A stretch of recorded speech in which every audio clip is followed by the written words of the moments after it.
All right, school is in session, so take your seats and turn up the volume. It's time for the smartest fishing show on the internet. This is the show that dives into everything fishing, from tactics and gear to policy and product.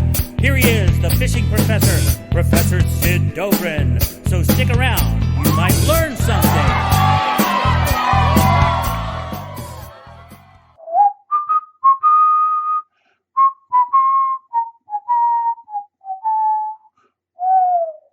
Yeah, we are getting odd today on the Inventive Fishing Professor Show. So thank you for joining us on the casting couch for the Rodcast. I am Sid Dobrin, the Fishing Professor, and I am stoked that you have clicked the play button for this week's show, because we have got some high energy talking ahead of us when Joe Hector, owner of Extreme Kayak Fishing, joins me in the inshore Offshore Digital Studio today. The Extreme Kayak Tournaments are some of the highest energy kayak tournaments in the world, and Joe and I will talk about the energy of offshore kayak fishing today. I'll also be counting down my top 10 Wahoo Lures, and I'll be getting into a bottle of Clyde Mays Straight Bourbon Whiskey today on the Bourbon Break. And as always, just a perfunctory note to let you know that the Inventive Fishing Show is owned and operated by Inventive Fishing LLC, and we are not sponsored by anyone, but we're open to such possibilities. Of course, if you like the show, or even if you don't, please share our links with everyone you know. And so you know, if you ever need it and you want to make a comment or leave a question about anything on the show, feel free to email me at sid@inventivefishing.com. So you know it's a great day to get on the water, but it's an even better day to talk fishing on the Fishing Professor Show. So let's get ready to rodcast.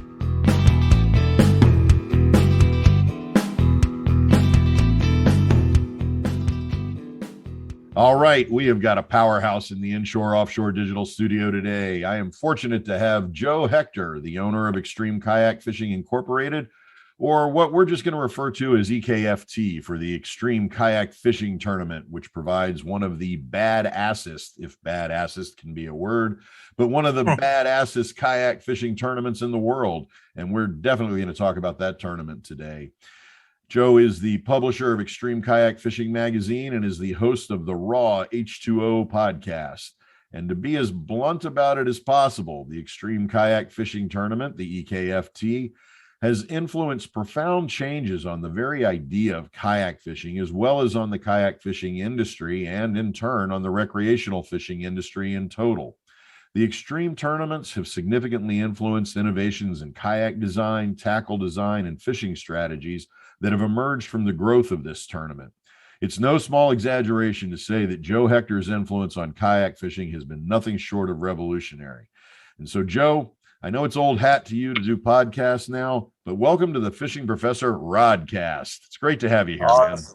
Awesome. Thanks for having me on, Sid. I really appreciate it. And thank you for the compliments. And I've known you for a long time, and it's great to see you and I kind of doing something together again, right? I mean, yeah, it's been a long time, but it's been great working with you in the past, and you and I, we've always jived well together. So again, thanks for having me on as a guest, and yeah, man, I'm excited. Let's do this. Let's rock. Excellent. So let's start off easy though, and then tell us about the extreme tournaments and the different events like the Sailfish Smackdown, the Summer Series, particularly for those who aren't aware of these tournaments yet, and they're really trying to up their game in kayak fishing.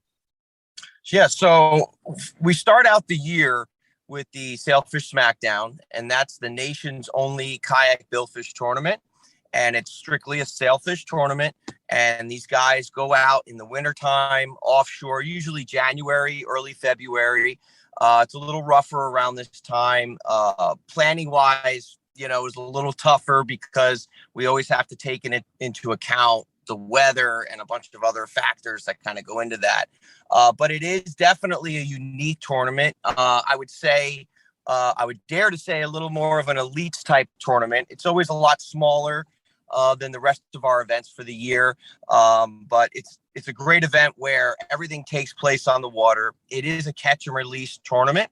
And we have big sponsors for that, like Railblaza, Nautical Ventures, and a bunch of others that really help out SA Company and make the tournament great.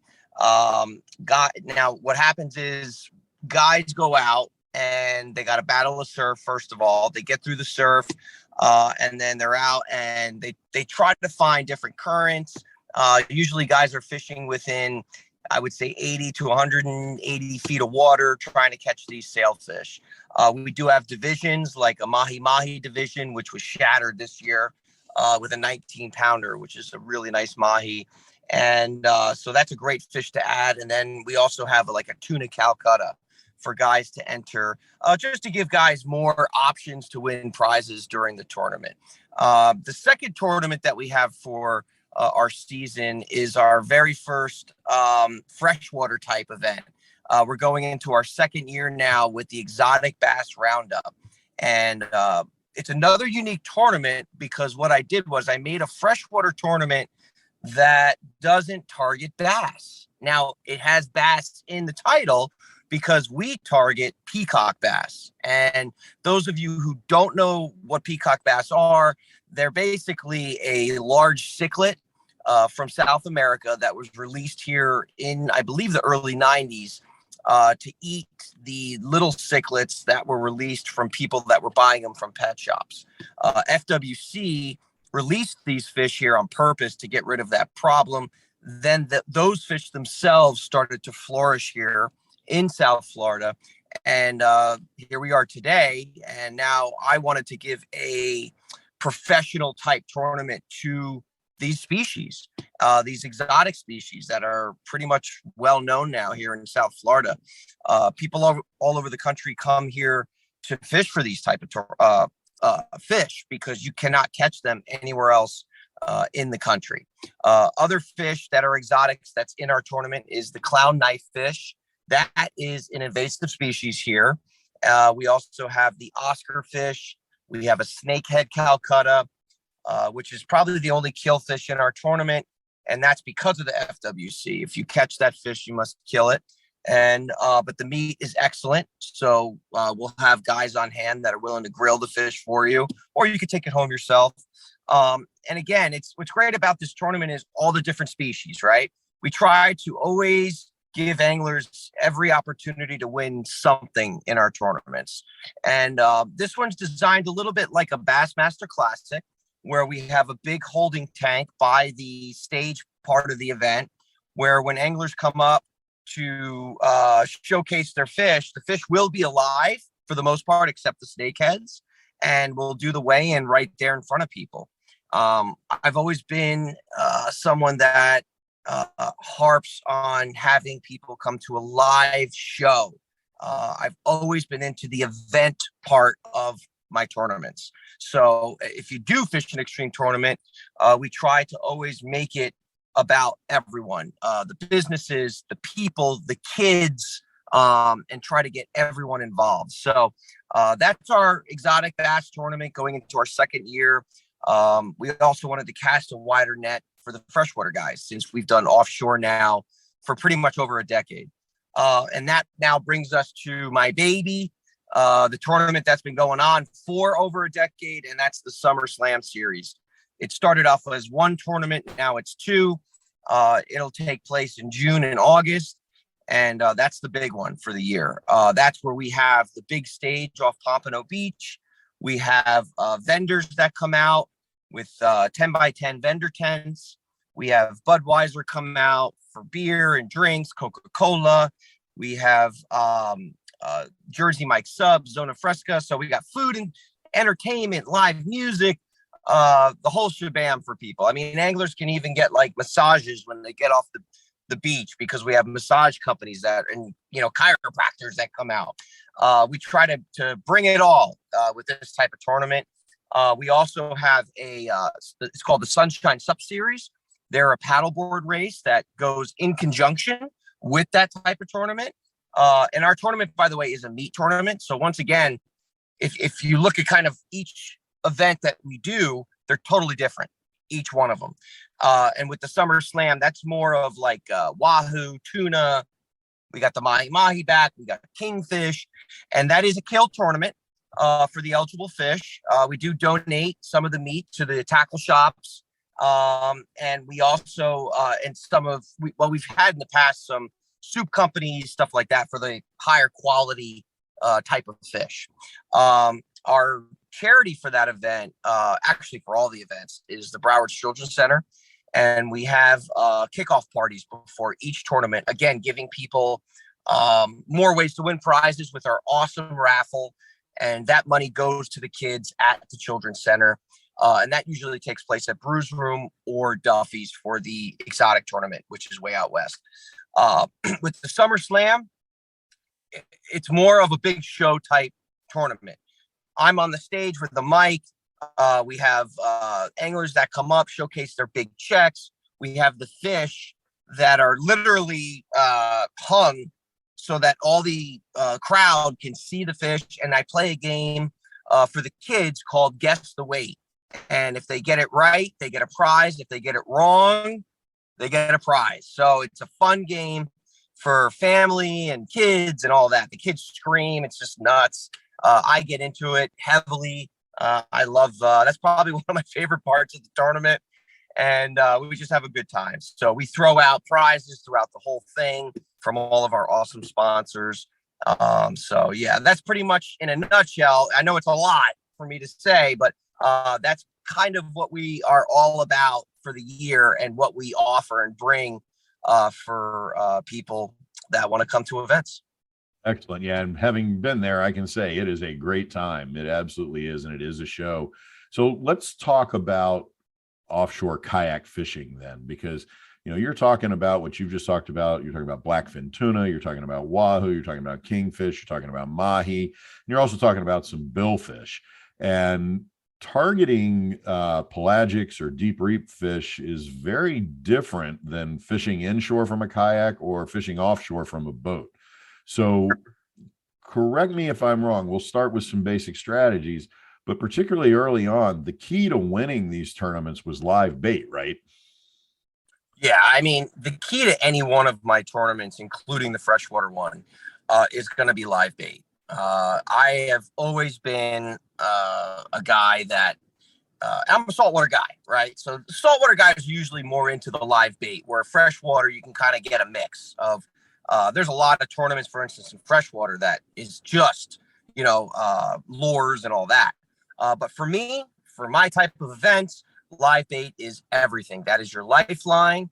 And it's something that every angler needs to win in my type of tournament. The good thing about what we do is we give these anglers lots of options, including like Tyler now, Joe, and like Joe in the past, that would come to our tournaments in the morning and supply these anglers with live bait right there, right where they're shooting off in the morning. And for our kickoff party, anglers will usually pre-order the bait. And when like Joe or Tyler comes to the kickoff party, that's where I'll announce it, and anglers can pay and, do everything what they need to do to get their bait and make sure that they'll have it for the next day or 2 days later for the tournament. So we do everything we can so that these guys can get their bait, go fish, compete in a tournament. And so let's talk about that, because keeping live bait on a kayak is a challenge. If you're trying to tow a live bait well, like a flow troll or something like that, you're adding drag to your paddle.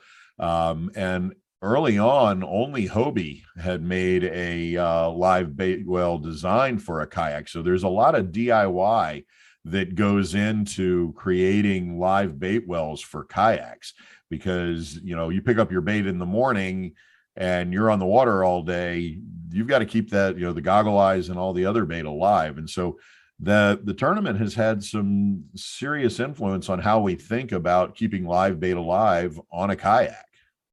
Sure. I mean, if you go to, let's say, a Summerslam, right, and you walk, up and down the beach looking at over 100 kayakers, right? Every kayak is the extension of an angler, right? Which means also every kayak is different. And that's what's really cool about my type of tournament. The do-it-yourself kind of mentality to build your own stuff on your extension of yourself as an angler is something that we really highly promote, and you see it. It's a really cool thing to see in the morning at our shoot offs, all the different stuff that these guys have built, outriggers, I mean, just everything, LEDs, radio systems. I mean, things you cannot even imagine. And when it comes to bait, you're absolutely right, Sid. These guys have done it all when it comes to keeping live bait. I've seen from my old days of the, back in 2008 and 7 of the 5-gallon bucket with 2 aerators to the Hobie live well being created, to different types of live wells being created from multiple different either companies or Hobie. I believe Hobie has 3 now, something like that. So you've really seen the growth of these technologies from when we started to where we are now today. Even with the kayak brands, I mean, when we started, you would see a lot of the paddle kayaks like the Oceans, you'd see Malibus. You fast forward to over a decade now, you're seeing Hobies, Old Towns, stuff like that. So the evolution of the sport you could see by scrolling through our photos throughout the years. So part of that evolution has also been motivation and tactics and approaches. So, for instance, your tournament helped innovate changes in kayak jigging styles. That's pretty much where you created high-speed jigging and vertical jigging for kayak anglers. So, what do these new jigging styles bring to kayak angling? Yeah, so I would definitely say that the high-speed jigging phenomenon, right? Guys have always done it, but that quick popularity that popped up in, I think it was like 2012, 13 to today, was really showcased in my tournaments. And it was showcased through type of fish these guys were weighing in at the tournaments, and then getting in the Sunset and all in the papers and the promotion of how these guys won these tournaments using the high-speed jigging for like big tuna, kingfish, wahoo, for instance. So yeah, I mean, to see what these guys have done with that throughout our tournaments have been amazing. And, there's all different styles. Like now, everything always comes full circle. Now the big thing is, what do they call it? It's slow pitch jigging. And that's kind of now the popular thing. And you're seeing anglers highlight the fish that they're getting throughout our tournaments using that kind of technique. So to me, it's always kind of like a full circle thing. Guys have done it, but we're the guys that get to kind of bring the popularity part to it and showcase it a little more. And that's another big thing that I'm going a little off topic here, but that I think has changed throughout the years of our tournaments, since we're kind of on that subject, is the angler, him or herself. In the beginning, we used to get good kayakers that were learning how to fish, whereas now we get good tournament fishermen that are trying to learn how to kayak. And there's a big difference in weigh-ins when you see the difference in that. We get a lot of guys now that fish the big boat, $1 million boat tournament here, for instance, a lot that come from his tournament that have come over to the kind of kayak world. They'll either rent one, buy one, whatever, but you're still seeing new guys enter the kayak fold, which is pretty amazing after a decade of doing it.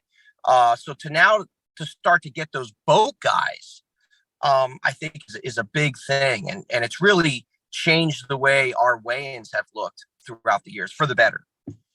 As you're talking, it reminds me of those old MASH episodes, when Hawkeye and all his surgeon buddies don't have the right tool for the situation. So they have to invent new surgical tools that somehow, completely revolutionize what they're doing.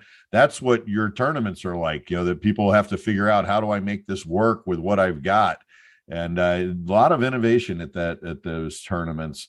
One of the things that I remember that struck me about the innovation of the tournaments is it was really the first place I had seen the use of Hawaiian spear gaffs as the preferred gaffing method for offshore anglers. And I'll say I learned that the hard way the first time I brought a king to the kayak and used the standard hand gaff and about got ripped out of the boat. So, that most people don't even think to go to a Hawaiian spear gaff when you're offshore fishing. Yeah, you're absolutely right. I remember years ago, and I still do this today, even when we did the exotic tournament as recent as last year, I make it a point to always, when I want to do something new and I want to kind of bring something to the public that might be new, I'll always reach out to the guys that have done it before me. I think it's very important. I think it's always important to give respect to that. And I remember, speaking of what you're talking about, I reached out many years ago to a guy named Isaac, who ran a company called Aqua Hunters, and they were a company out of Hawaii that would offshore kayak fish and spear gaff these marlin that they were catching, yellowfin tuna. I mean, monsters. And to me, it was truly amazing to see what these guys were doing. And I contacted him right away after a friend sent me one of his videos, and then I ended up finding his information. And I'll tell you what, man, guys like John and all those guys out there, I have so much respect for them. And to see now, like a company like Pro Yacker that's a sponsor of my tournament, who now is selling those type of cage gaffs, or there's lots of names for them.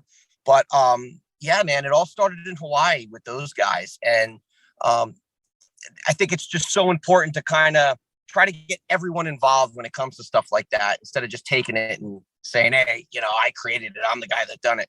But yeah, it's something that's amazing. Those gaffs have really changed the game as well. There's a trick to them. Okay. You can't, as Sid knows now, to just like wing it into something. Yeah, you might run into some problems, especially when they're really big, but they are highly effective. And now a lot of guys use them in my tournaments. Yep. Yeah. I think actually you had a vendor selling them there at one point. Yep. Yeah. Yeah. It's funny you mentioned offshore kayaking Hawaii. You've done a fair amount of that. And comparatively, that water compared to the water off Pompano are just two different beasts also. I mean, just learning how to do it all over again in Pacific water after having done it out of Pompano, it's a different monster. Oh yeah, totally ball game, totally different. So talk about the Battle of the Bahamas and those early tournament series that, they had the reputation not just of being a phenomenal party, but how they really opened the door to what could be accomplished from a kayak. And it also sort of opened up the Bahamas as a kayak fishing destination too. Sure. Yeah. So it's funny. So many people throughout the years always ask me, what happened to the Battle in the Bahamas, and, that tournament for me and my family was unbelievable. We've met friends that we still have today. We met people in the Bahamas that were just truly amazing. And working with the Bahamas and their government and the tourism board was really pretty amazing. And I will say this too, I grew up a lot, when we started that tournament, because you got to remember, man, when I started Extreme, I was like 26, you know what I mean? So, you're still kind of like a kid when you're dealing with so many people and so many different things coming at you. And it's kind of just nuts. And the Bahamas really matured me. Especially after the very first one. I learned a lot about logistics, about setting things up the right way, about failure, about everything, really. And, it's pretty much an honor to say that we did that tournament for 4 years, because logistically, to be totally blunt and frank with you, it was a nightmare. I mean, and not for the anglers, but just on the back end that no one knew about. It was a nightmare to transporting a kayak from the United States, putting it on another vessel. And it's all time. You got to remember, these ships, they go when they go. If you miss the boat, you miss the boat, man. So like there was one year where the Bohemians were late bringing the kayaks to the ship and we were gone. So these guys had to wait another day back here in the United States to receive their kayaks. And they don't even know who knows what goes on? You know what I'm saying? So you learn a lot by doing stuff like that. And I think I think it also, that and the Sailfish Smackdown, because we did both those tournaments. They were new tournaments that we did together in the year 2013, I believe, 13 or 14. I think 13. But those two tournaments really put us on the map, because you got to remember, we were doing extreme tournaments for like 5 years or more, a little more, before we did those two tournaments. So we were kind of already sort of getting to that veteran stage, and we wanted to change it up to kind of just, get new people, try new things. And that was a crazy year, changing it up, doing both those type of tournaments. You had, on one end, you had the Sailfish Smackdown, never been done before, guys catching multiple sails on a kayak or even catching one. And I had guys, I would see messages of guys saying, this is a joke, this will never happen. Guys can't even catch billfish on kayaks consistently. How is he, and you look at today, and I'm just like, and then you got on the other spectrum, you got the Bahamas with the doubters saying, how's he going to logistically do this? What does this kid know compared to us? I had all these old veteran tournament directors looking at me, shaking their head, going, this guy's nuts. What is he doing? And it's really cool to look back, and, you still have the Sailfish tournament going on today.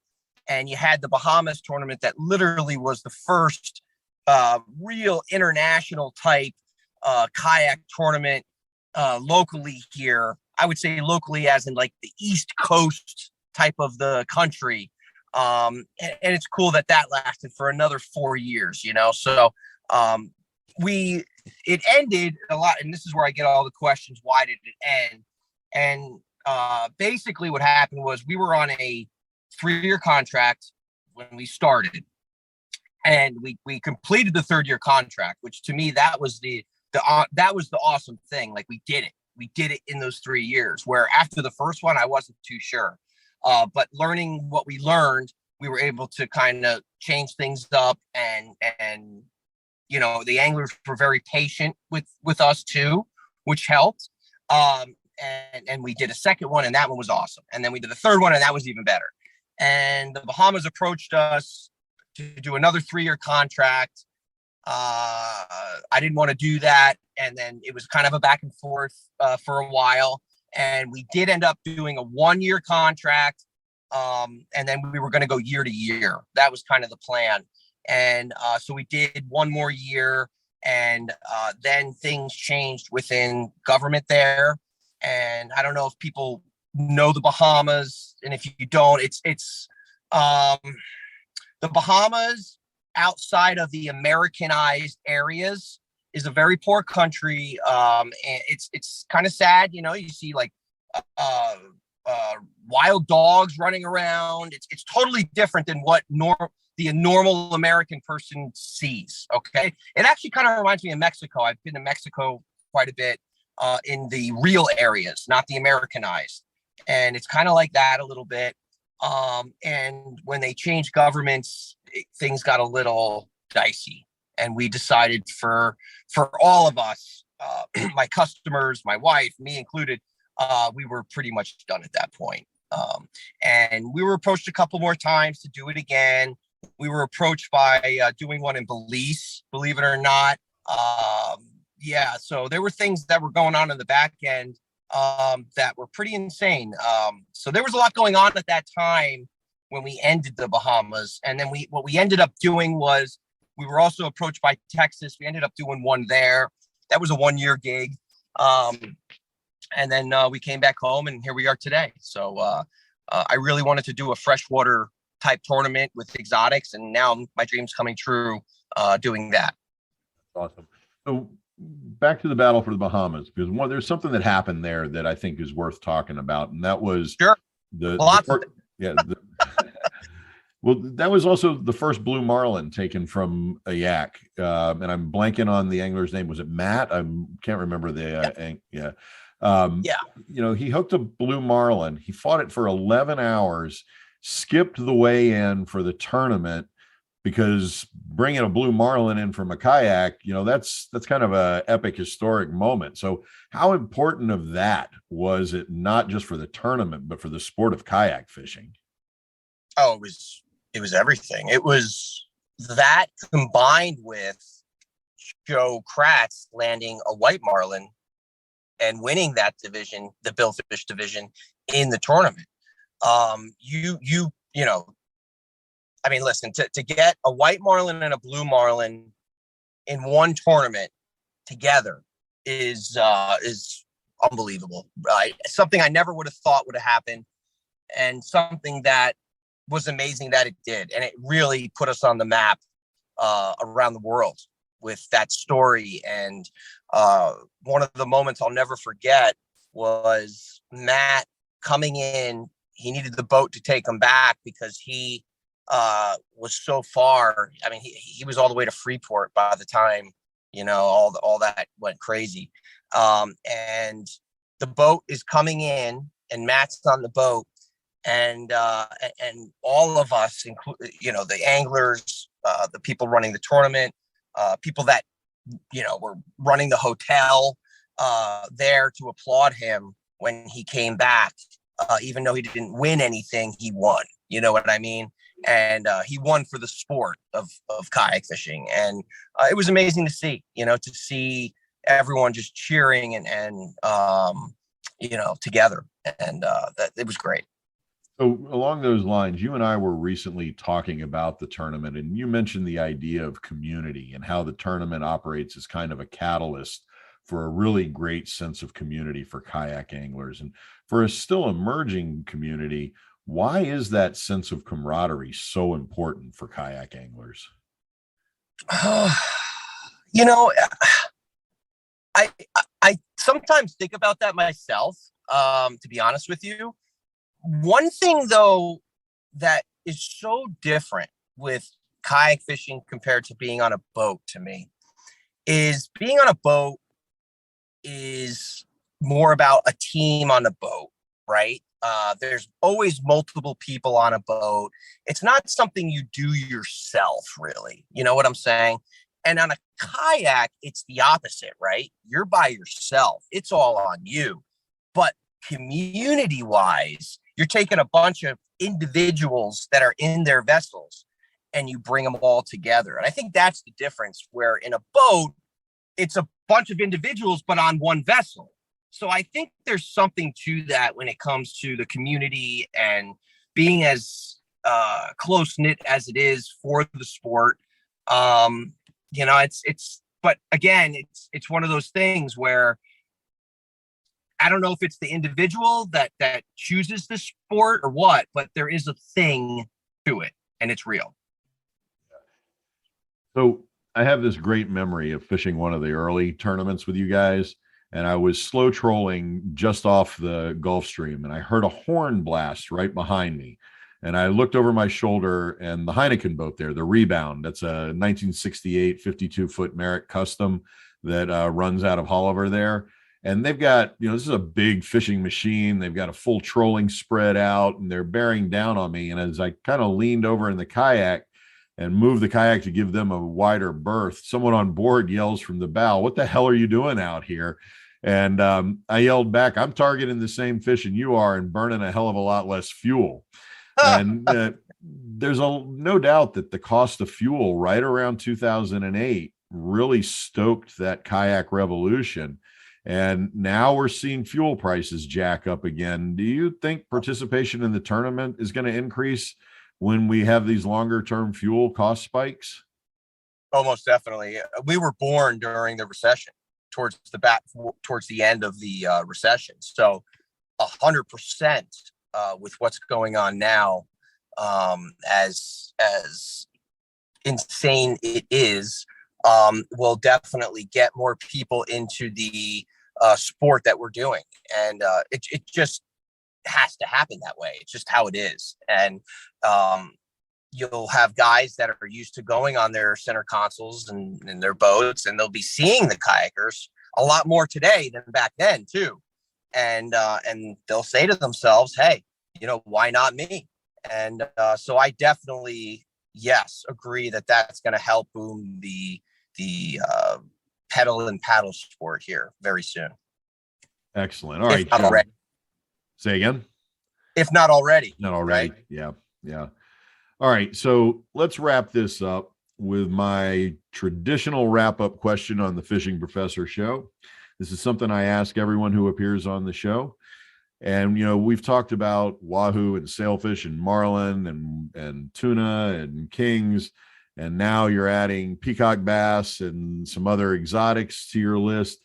But as a kayak angler, what's your grail fish? What's that fish that's still on your bucket list? The one you really want to get from a kayak, your white whale, your golden ticket. What's the fish that's out there waiting for you, Joe? Well, I would say, my fish has always been wahoo, right? That's my staple fish. Those who know me know I'm obsessed. I have the tattoo on my arm. That's what launched Extreme Kayak Fishing with my YouTube video of me catching that 65-pounder.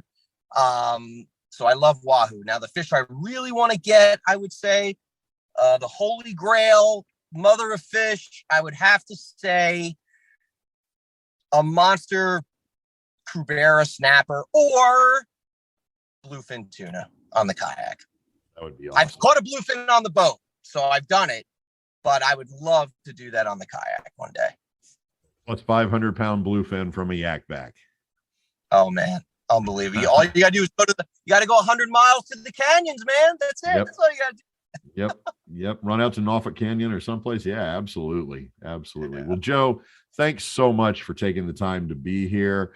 Really, as I've said, love that tournament series, love what you've done, love what you've contributed to the industry, man. I mean, you really have pushed kayak fishing someplace that it just hadn't been before this tournament, and can't thank you enough for spending some time with us today.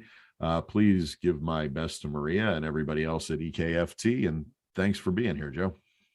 Thanks, Sid. I really appreciate everything. I appreciate you having me on the show.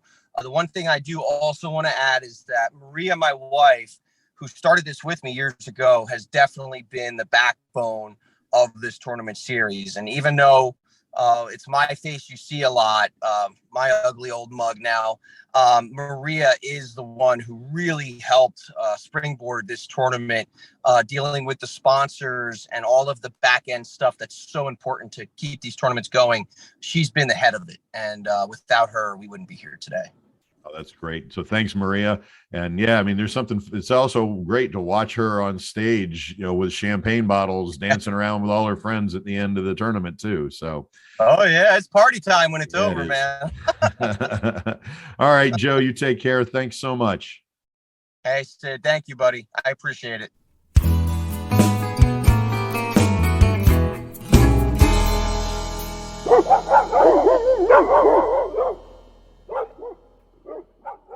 All right, I hear them hound dogs barking, so let's take a bourbon break.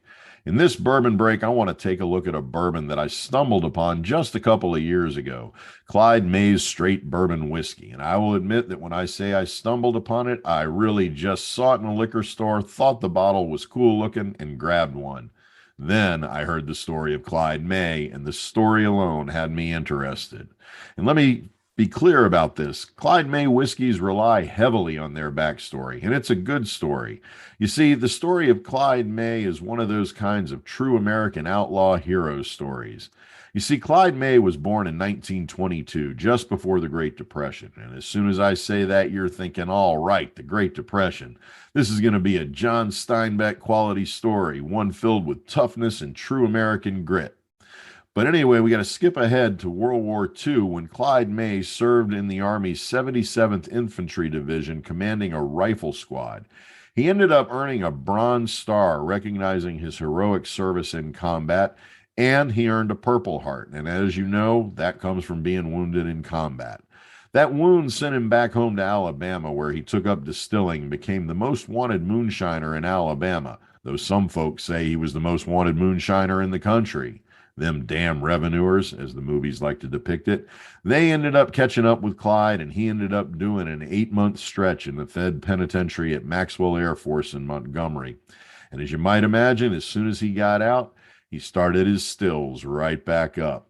So basically, Clyde became the most legendary bootlegger around.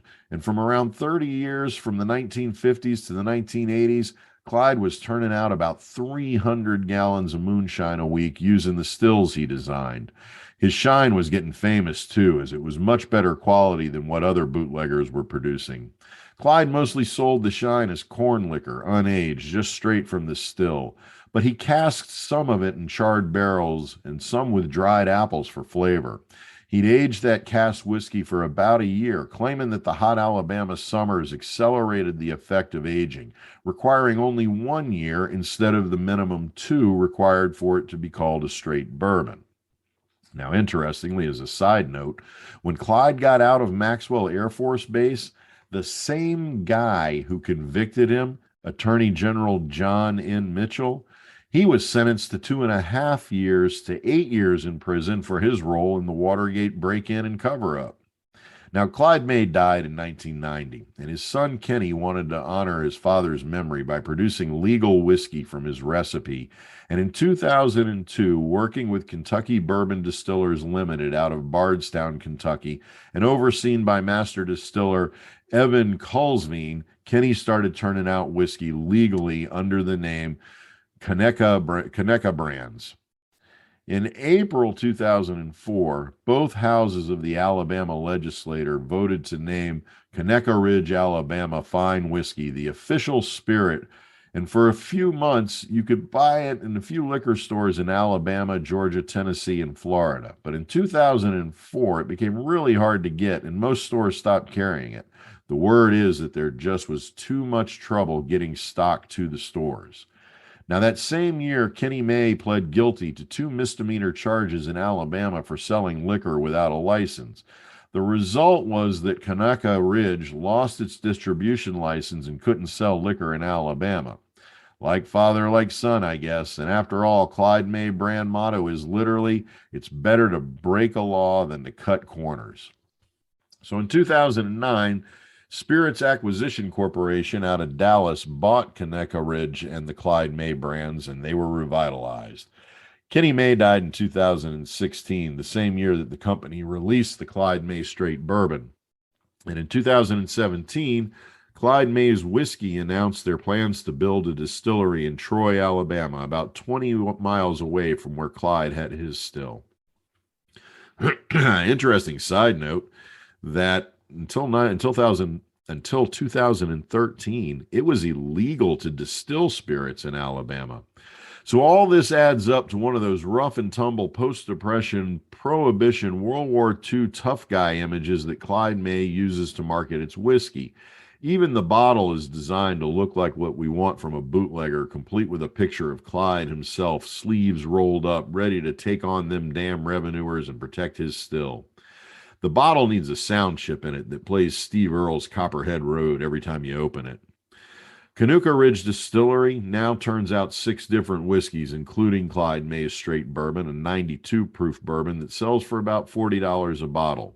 Clyde May's Straight Bourbon is aged 4 to 5 years. It's got a rich, clear characteristic and leans more toward brown than golden. It's got a mash bill of 78% corn, 12% rye, and 10% barley. The nose is sweet. I mean really sweet, like brown sugar and apples with traces of corn, which makes sense given the Clyde May tradition of adding sweet apples to the aging process. That sweet and fruity carryover to the palate is fantastic, but they get kicked with the fire burn of alcohol and some spice pulled out of the oak. It's funny, though, in several of the reviews I read before trying Clyde May's Straight Bourbon whiskey, the reviewers referred to the taste as reminding them of peach cobbler.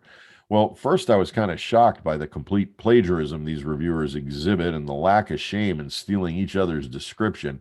But honestly, I never got that taste that reminded me of peach cobbler. Sure, it's sweet and there's fruit there, but I don't get the cobbler. Maybe some cherry and a hint of spice and honey, but not enough to become part of the real body of the taste. The alcohol burn is solid when you drink it neat, but it's tamed when you drink it on the rocks, which enhances the sweetness when the alcohol settles down a bit.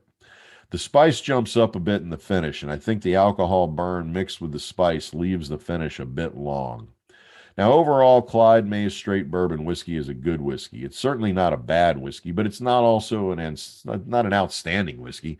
There's nothing to complain about, but nothing to rave about either. The story and the label are really the highlights. It's a good whiskey to share, to tell your friends the story, and to sip.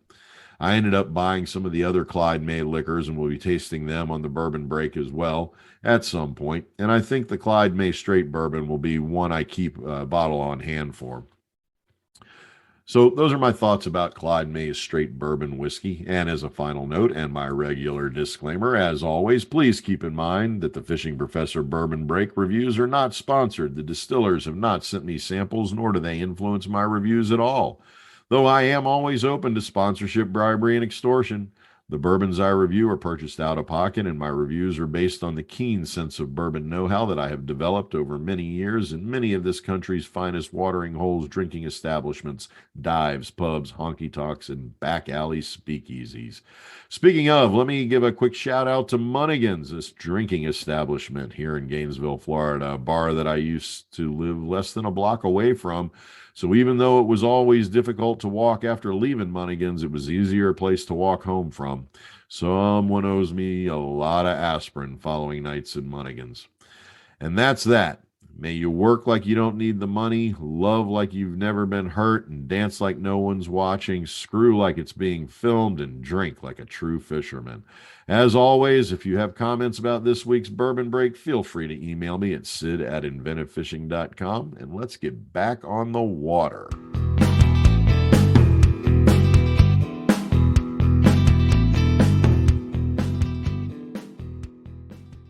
All right, it is time for the Fishing Professor's Top 10 list for the week.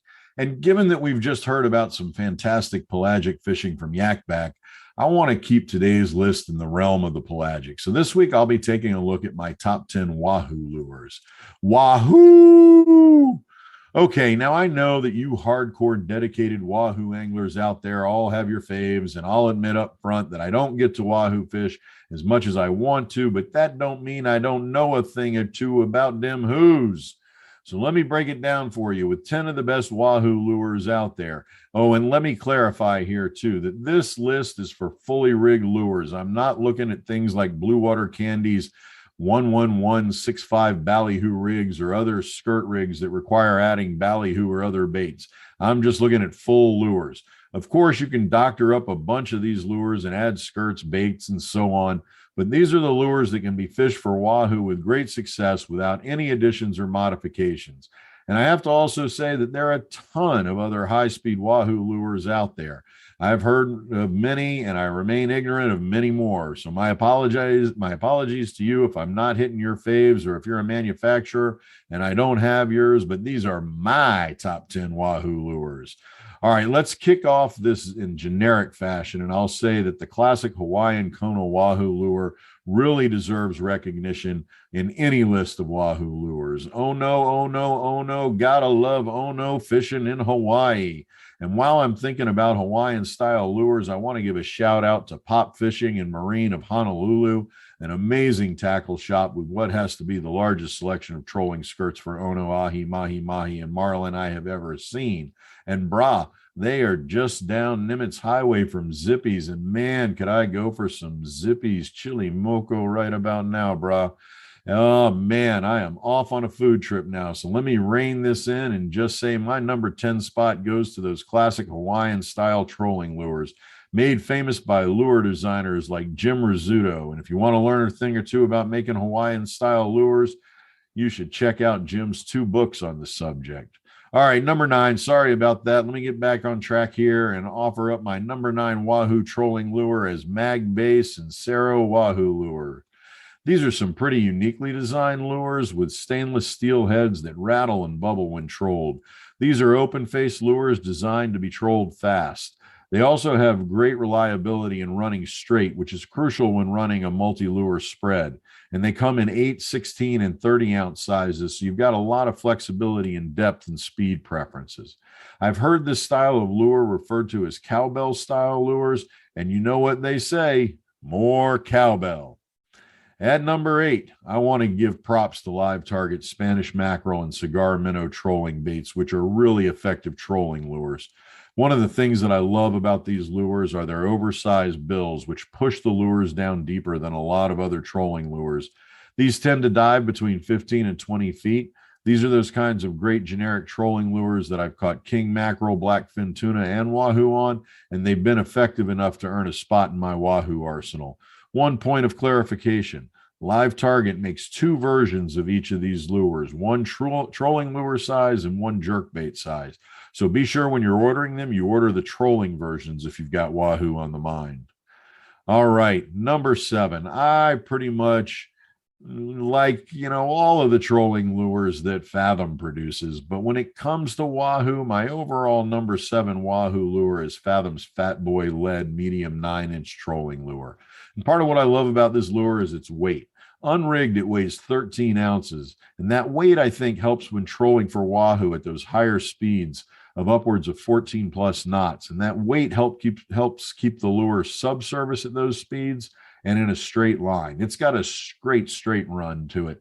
And when I'm running multi-lure spread, that straight run action helps keep things in line rather than tangling, especially on wide turns. The Fathom Fat Boy lead medium 9-inch lure is available in 9 head colors, and they all have those great Fathom recessed eyes. And I have to admit, too, that because it's Fathom that makes them available rigged and unrigged, and I can be pretty lazy sometimes, and I tend to get them pre-rigged, which is a great option, too. All right, number 6. My number 6 wahoo lure may seem out of place to you given the kinds of other lures I've been talking about, but I got to say I love the versatility of the classic Huntington drone spoon when paired with a planer. It's like Sea Striker planers. I like those. I run these spoons a lot for blackfin tuna and kingfish, but I find they are just as effective for wahoo.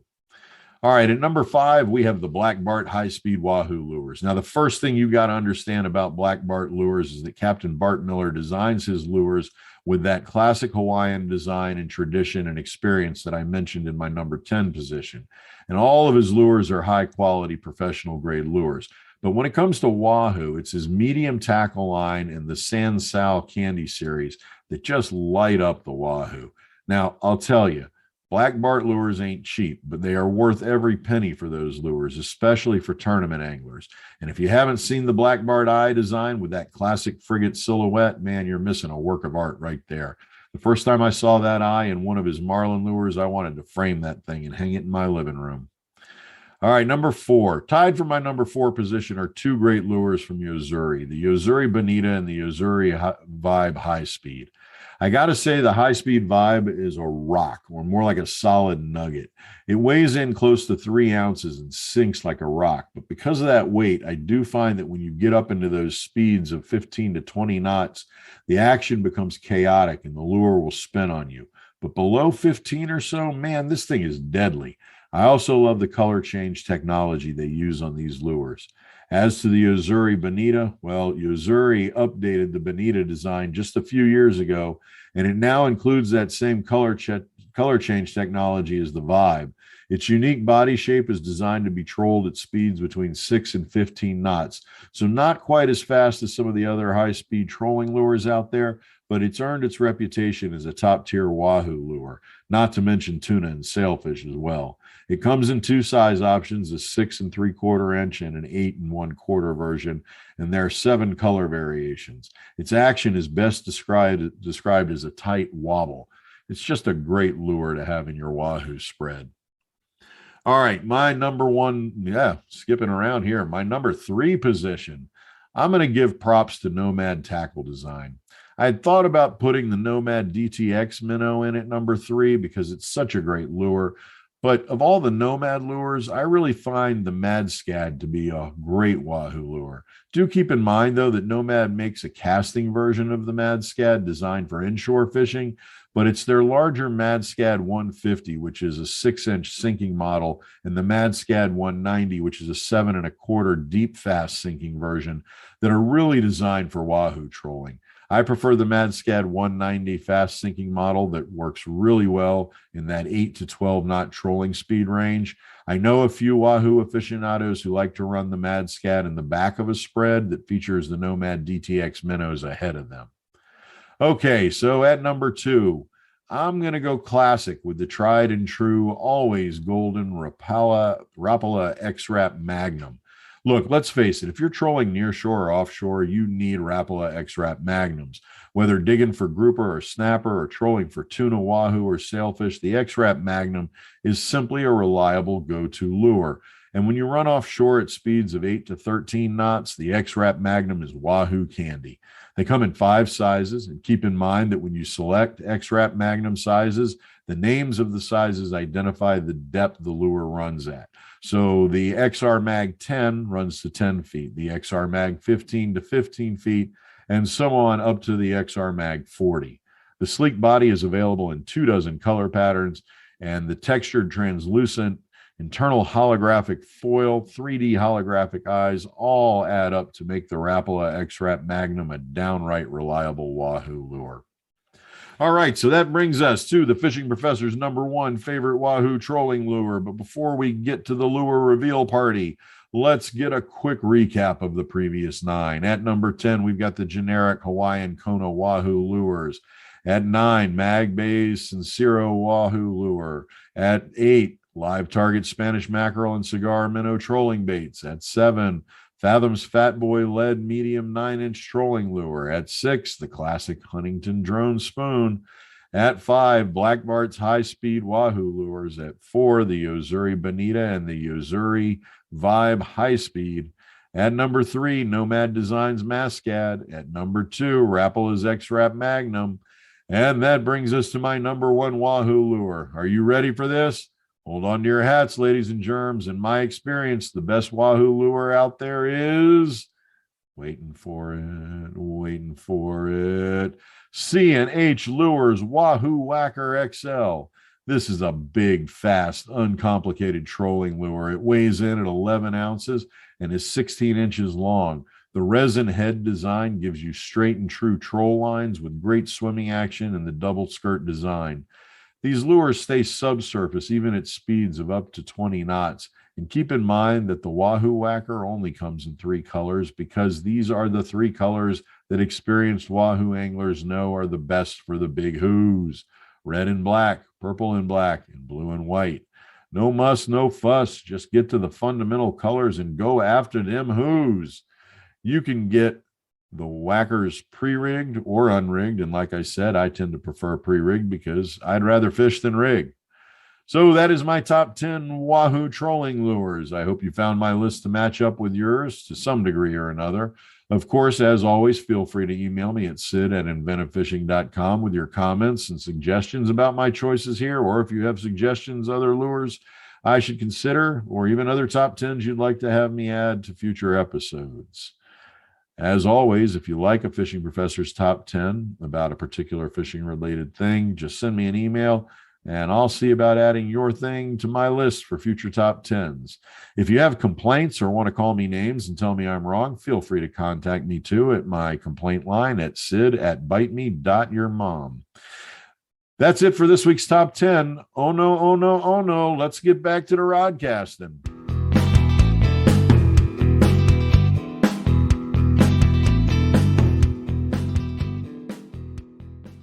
Well, that brings us to the end of another episode of the Fishing Professor Show. I hope you enjoyed the show. I want to thank Joe Hector of Extreme Kayak Fishing and the Raw H2O podcast for joining me in the inshore Offshore Digital Studio today. And for all of you yak fanatics out there, be sure to check out the Extreme Kayak Tournament Series, as you'll find the Extreme Challenges to be some of the best tournaments you'll ever participate in. Before we say goodbye, I do have a message for all of our brothers and sisters out there behind the line. The bait is in the well. I say again, the bait is in the well.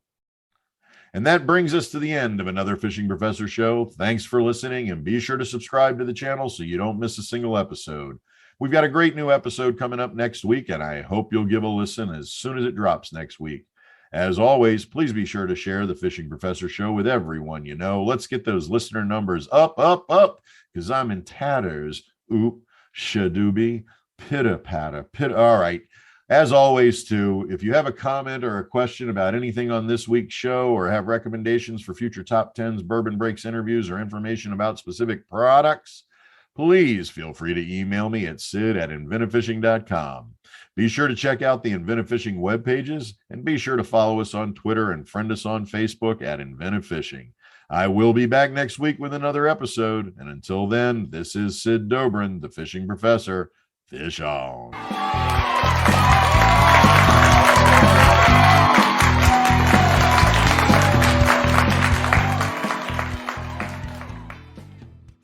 The Fishing Professor Show is copyrighted by Inventive Fishing, LLC.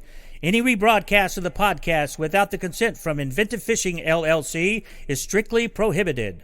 Fish on!